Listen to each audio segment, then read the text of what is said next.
Hi, my name is Sierra Kenworthy, and today I want to focus on the SamSam malware attack that happened in Atlanta, Georgia on March 22nd, 2018. The attack not only locked the city out of its own systems, but made the city resort to using paper trails for all of its activities, including filing police reports and even people paying their water bill.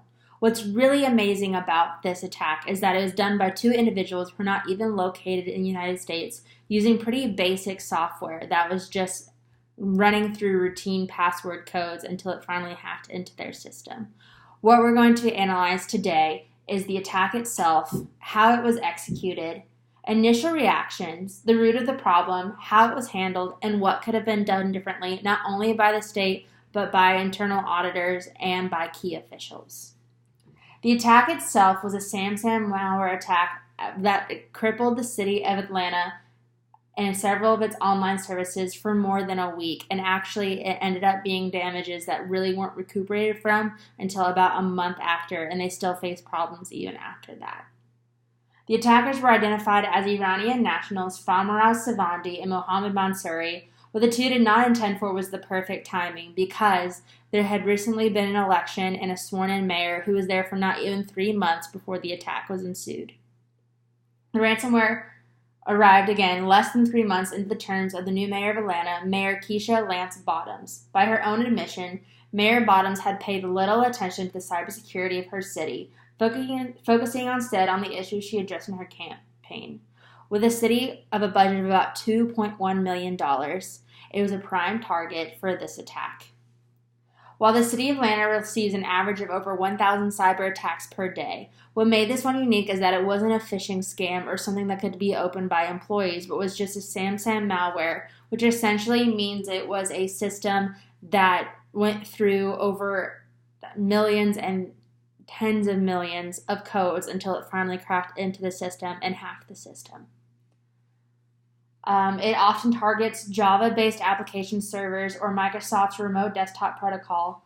The audit done in January of 2018 of the city of Atlanta found that nearly 100 government servers were running on Windows Server 2003, which Microsoft had actually stopped supporting in 2015.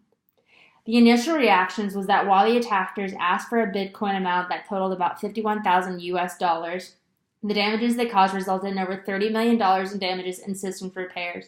And this was not only in Atlanta, but cities like San Diego, where the port was attacked, or different medical centers, or the University of Canada in Alberta. Under the advising of the Federal Bureau of Investigation, Atlanta did not pay any of the ransom. And actually, a few cities did end up paying the ransom, including one in Seattle, around the Seattle area, and then one in Colorado. And they did receive their systems back, but the FBI finds that usually this is not the case, and that often when people pay their attackers, they don't get a code back to retrieve their systems.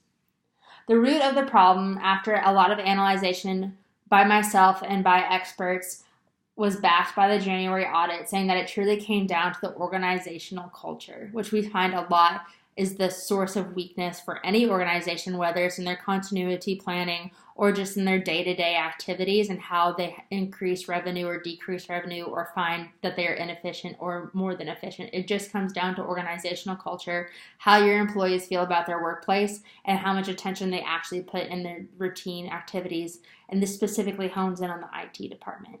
So what they found is that Walter Tong, a security architect at the Georgia Technology Authority, which manages the state's IT infrastructure, stated that you can spend a lot of time on educating, making sure your network devices are patched and secure, but once it happens, you have to have an instant response plan. The large number of severe and critical vulnerabilities identified by the monthly vulnerability scan results metric has existed for so long, the organizations responsible for this area have essentially become complacent and no longer take action other than to update the monthly report. The significance of such a backlog of severe and critical vulnerabilities without corrective actions is evidence of procedural, technical, or administrative failures in the risk management and security management processes. So what we really found, and what I found through my research, is that people were simply too scared to speak up about errors or things that weren't really the most efficient. And also, again, funds were being allocated to ensure they had secure systems, that they were updating their processes, or even that they had new computers that were recognized by Microsoft. As we go into what could have been done differently, as many sources have concluded, blame for the ransomware attack and the responsibility to make sure it doesn't happen again are not synonymous. Code for Atlanta, a Code for America brigade that advocates for better technology and municipal government, want Mayor Bottoms to eventually order a report that avoids assigning blame. So essentially, they wanted them to do an internal audit and have an external audit done that would really assess their systems without saying it was this person's fault, it was a lack of funds, it was this.